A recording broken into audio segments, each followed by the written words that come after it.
Hi hello ನಮಸ್ತೆ, welcome back to my YouTube channel. ಇವತ್ತಿನ ಒಂದು ಸ್ಪೆಷಲ್ ರೆಸಿಪಿ ಅಂತಲೇ ಹೇಳ್ಬೋದು.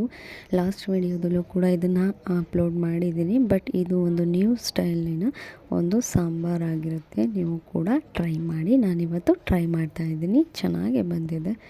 ಇದಕ್ಕೆ ನಾನಿಲ್ಲಿ ಒಂದು ಬೌಲ್ನಷ್ಟು ಬೇಳೆನ ತೆಗೆದುಕೊಂಡು ಅದನ್ನು ನಾನು ಒಂದು ಟೇಬಲ್ ಸ್ಪೂನಷ್ಟು ಎಣ್ಣೆ ಹಾಕಿ ಸ್ವಲ್ಪ ಹೊತ್ತು ಬಾಡಿಸ್ಕೋಬೇಕಾಗತ್ತೆ. ಇದು ಚೆನ್ನಾಗಿ ಬ್ರೌನ್ ಕಲರ್ ಅಥವಾ ಕ್ರೀಮ್ ಬ್ರೌನ್ ಕಲರ್ ಬಂದಾಗ ನಾವು ಇದ್ರ ಜೊತೆಗೆ ನಾವು ಟೊಮೊಟೊ ಮತ್ತು ಈರುಳ್ಳಿ ಏನು ನಾವು ರುಬ್ಬೋದಕ್ಕೆ ಹಾಕೋತೀವೋ ಅದನ್ನು ಕೂಡ ಹಾಕಿ, ಜೊತೆಗೆ ತೆಂಗಿನಕಾಯಿನೂ ಕೂಡ ನಾವಿಲ್ಲಿ ಕಟ್ ಮಾಡಿ ಅಥವಾ ತುರಿದಿಟ್ಕೊಂಡು ಇದನ್ನು ಇದರೊಳಗಡೆ ಹಾಕಿ ನಾವು 4 to 5 ವಿಷಲ್ನ ಮಾಡ್ಕೋಬೇಕಾಗತ್ತೆ.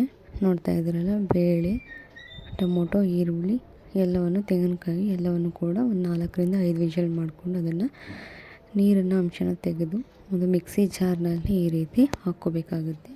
ಅದನ್ನು ನಾವು ನೀಟಾಗಿ ಫೈನ್ ಪೇಸ್ಟ್ ಮಾಡ್ಕೋಬೇಕಾಗುತ್ತೆ. ಮಿಕ್ಸಿಯಲ್ಲಿ ಈ ಥರ ಬೇಳೆ, ಟೊಮೊಟೊ, ಈರುಳ್ಳಿ, ತೆಂಗಿನಕಾಯಿ ಎಲ್ಲವನ್ನು ಕೂಡ ನೀಟಾಗಿ ಈ ರೀತಿ ರುಬ್ಕೋಬೇಕಾಗುತ್ತೆ. ಇದು ಮಸಾಲೆ.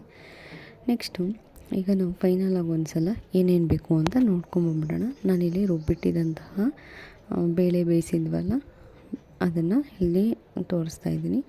ಇದಾದಮೇಲೆ ನಾವು ನುಗ್ಗೆಕಾಯಿ ಎಷ್ಟು ತೊಗೊಂಡಿದ್ದೀವಿ, ನುಗ್ಗೆಕಾಯಿ ಜೊತೆಗೆ ಆಲೂಗಡ್ಡೆನೂ ತೊಗೋಬೋದು. ನಾನಿಲ್ಲಿ ಬರೀ ನುಗ್ಗೆಕಾಯಿ ಮತ್ತು ಬದನೆಕಾಯಿ ಮಾತ್ರ ತೊಗೊಂಡಿದ್ದೀನಿ.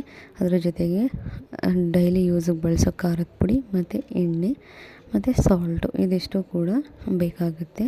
ಅದ್ರ ಜೊತೆಗೆ ಒಗ್ಗರಣೆಗೆ ಒಂದು ಬೆಳ್ಳುಳ್ಳಿ, ಸಣ್ಣ ಈರುಳ್ಳಿ ಇವತ್ತು ಸ್ಪೆಷಲ್ಲಾಗಿ ಯೂಸ್ ಮಾಡ್ತಾ ಇರೋದು, ಕೊತ್ತಂಬರಿ ಸೊಪ್ಪು.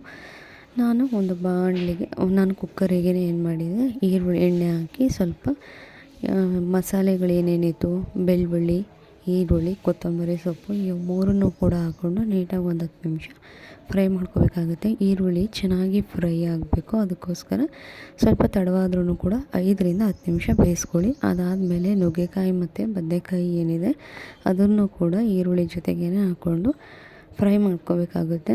ನಿಮಗೆ ಜಾಸ್ತಿ ಫ್ರೈ ಮಾಡೋದು ಇಷ್ಟ ಆಗಲಿಲ್ಲ ಅಂದರೆ 1-2 ನಿಮಿಷ ಮಾಡ್ಕೊಳ್ಳಿ.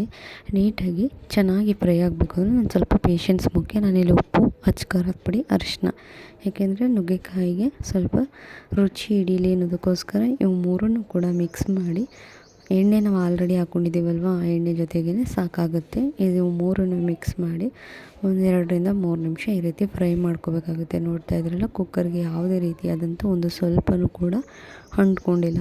ಸೀದೋಗೋ ಚಾನ್ಸಸ್ಸು ತುಂಬಾ ಕಡಿಮೆ ಇರುತ್ತೆ. ಮತ್ತು ನುಗ್ಗೆಕಾಯಿಗೆ ಮಸಾಲೆ ಸ್ಪೈಸಿ ಎಲ್ಲ ಚೆನ್ನಾಗಿ ಹಿಡಿಯುತ್ತೆ. ಸೊ ಹಾಗಾಗಿ ನೀವು ಇದನ್ನು ಮತ್ತೆ ಈ ರೀತಿ ಮಿಕ್ಸ್ ಮಾಡ್ಕೋಬೇಕು. ಈ ಮಿಕ್ಸ್ ಮಾಡ್ಕೊಂಡಾದಮೇಲೆ ರುಬ್ಬಿಟ್ಟಿದ್ದಂತಹ ಬೇಳೆ ಮತ್ತು ತೆಂಗಿನಕಾಯಿ, ಈರುಳ್ಳಿ, ಟೊಮೊಟೊ ಪೇಸ್ಟ್ ಏನಿದೆ ಅದನ್ನು ಮಿಕ್ಸ್ ಮಾಡ್ಕೋಬೇಕು. ಮಿಕ್ಸ್ ಮಾಡಿಕೊಂಡು ನೀರು ಎಷ್ಟು ಬೇಕು ಅಷ್ಟು ಹಾಕ್ಕೋಬೇಕು. ಮತ್ತು ರುಚಿಗೆ ತಕ್ಕಷ್ಟು ಖಾರ, ನಮಗೆ ಖಾರಕ್ಕೆ ಎಷ್ಟು ಬೇಕು ಅನಿಸುತ್ತೆ ಅಷ್ಟು ನಾನು ಇಲ್ಲಿ 2 ಸ್ಪೂನಷ್ಟು ಖಾರವನ್ನು ಮಿಕ್ಸ್ ಮಾಡ್ಕೊಂಡಿದ್ದೀನಿ. ಇದನ್ನೆಲ್ಲನೂ ಕೂಡ ಒಂದು ಸಲ ನೀಟಾಗಿ ಮಿಕ್ಸ್ ಮಾಡ್ಕೊಂಬಿಡೋಣ. ನಿಮಗೆ ಎಷ್ಟು ಕ್ವಾಂಟಿಟಿಯಲ್ಲಿ ನೀರು ಬೇಕು ಅನಿಸುತ್ತೋ ಅಷ್ಟನ್ನು ಮಾಡ್ಕೊಳ್ಳಿ. ಏಕೆಂದರೆ ಬೇಳೆ ರುಬ್ಬಿರೋದ್ರಿಂದ ಆರ್ತಾ ಸ್ವಲ್ಪ ಗಟ್ಟಿ ಆಗೋ ಚಾನ್ಸಸ್ ಇರುತ್ತೆ. ಜೊತೆಗೆ ರುಚಿಗೆ ತಕ್ಕಷ್ಟು ಉಪ್ಪನ್ನು ಕೂಡ ಹಾಕಿ ಮಿಕ್ಸ್ ಮಾಡಿಕೊಂಡು ಒಂದು 5 ನಿಮಿಷ ಕುದಿಸ್ಕೊಂಡ್ರೆ ಸಾಂಬಾರು ರೆಡಿ ಆಗುತ್ತೆ. ನೋಡ್ತಾ ಇದ್ದೀರಲ್ಲ ಎಷ್ಟು ಚೆನ್ನಾಗಿದೆ ಅಲ್ವಾ. ನನಗಂತೂ ತುಂಬಾ ಇಷ್ಟ ಆಯಿತು ಇವತ್ತಿನ ರೆಸಿಪಿ. ನನಗೂ ತುಂಬ ಸಲ ಅದೇ ಥರ ಸಾಂಬಾರು ತಿಂದು ಬೇಜಾರಾಗಿತ್ತು. ಫೈನಲಾಗಿ ಈ ರೀತಿ ಸಾಂಬಾರು ರೆಡಿ ಆಯಿತು. ಇವತ್ತಿನ ನಮ್ಮ ಮನೆಯ ರೆಸಿಪಿ ಇದಾಗಿತ್ತು. ಇಷ್ಟ ಆದರೆ ಲೈಕ್ ಮಾಡಿ, ಶೇರ್ ಮಾಡಿ, ಕಮೆಂಟ್ ಮಾಡಿ. ನಮ್ಮ ಮನೆಯ ಬೇಳೆ ಮತ್ತು ನುಗ್ಗೆಕಾಯಿ ಹೊಸ ರೀತಿಯ ಸಾಂಬಾರು ರೆಸಿಪಿ ಇದಾಗಿತ್ತು. Thank you for watching this video.